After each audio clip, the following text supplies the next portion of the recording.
2023 may not be as exciting politically, but the housing market will still present many challenges for those looking to buy and sell, to let and rent, but I'm not expecting a crash or for housing to be any less a popular topic of conversation in pubs and around dinner tables up and down the land. No signs of a major correction yet. Jeremy Leaf, North London estate agent and a former RICS residential chairman, says, the market is much more price sensitive, but reports of its death are premature. Although activity is certainly not as strong as it was for a large part of last year, prices are certainly not in freefall. The continuing cost of living crisis is keeping a lid on further price rises and prompting many to negotiate as hard as possible. And buyers are recognizing it's a buyer's market and they are taking their time to look around.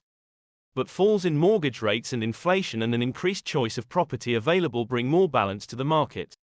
Although activity is certainly not as strong as it was for a large part of last year, prices are certainly not in freefall. We're certainly not seeing signs of a major correction yet, which would probably only be prompted by multiple lender repossessions and/or forced sales.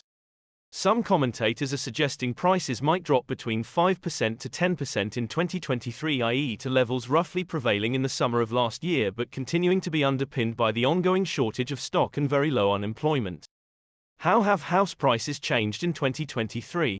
According to Nationwide's House Price Index, the average UK house price in February 2023 is £257,406, while in February 2022 it was £260,230.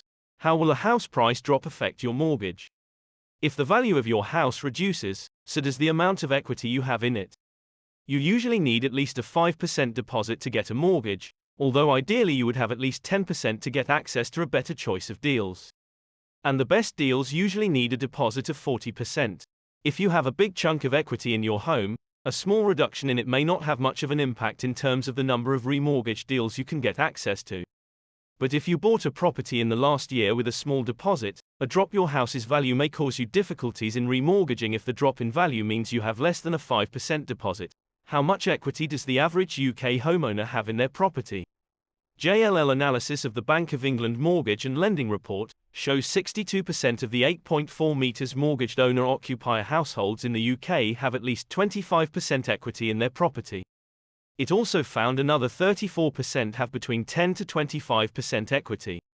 Just 4% have between 5% and 10% equity, while 0.2%, around 17,000 owner-occupied UK households, have less than 5% equity. If you're selling a property, a house price drop will have an impact on the sale price you can achieve. However, if you're planning to move up the housing ladder, then you may take a hit on the price you sell your home for, but the house you're buying should be cheaper too. But if you're a landlord and selling properties, a drop in price will hit you in the pocket. Find out about your options in our guide, Buy to Let Mortgage Rates, What to Do Next. Will mortgage rates go down in 2023?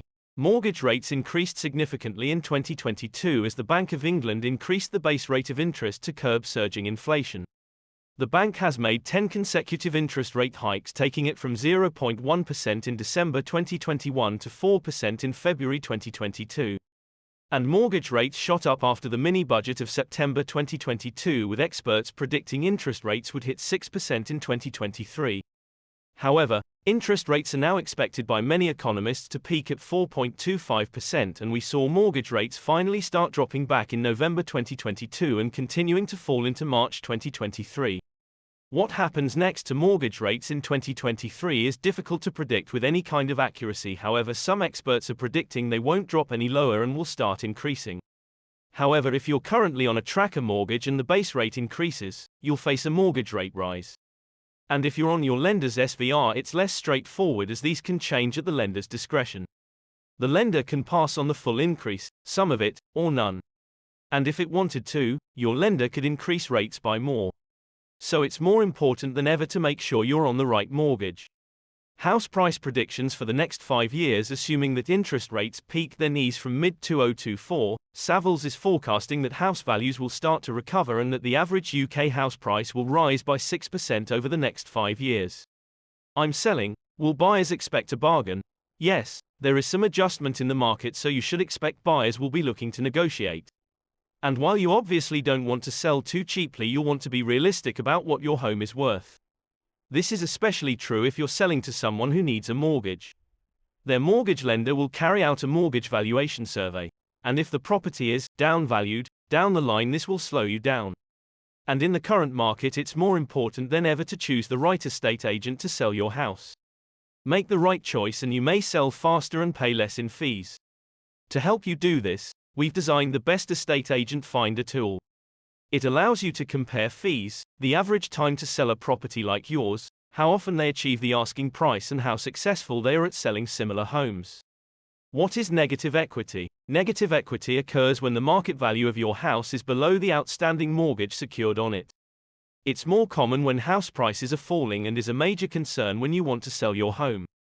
If you bought your home recently and with a small deposit, you may be at more risk of falling into negative equity. Find out more in our guide. How common are repossessions? Banks currently have a low appetite for repossessions. In the early 1990s, banks repossessed around 100,000 homes per year, while in the financial crash it was around 50,000 per year. As it stands, there are around 4,000 repossessions per year. If you're struggling to pay your mortgage, you should contact your lender as soon as possible. Depending on your circumstances, the lender may offer a range of options, such as reducing the amount you pay for a short period of time.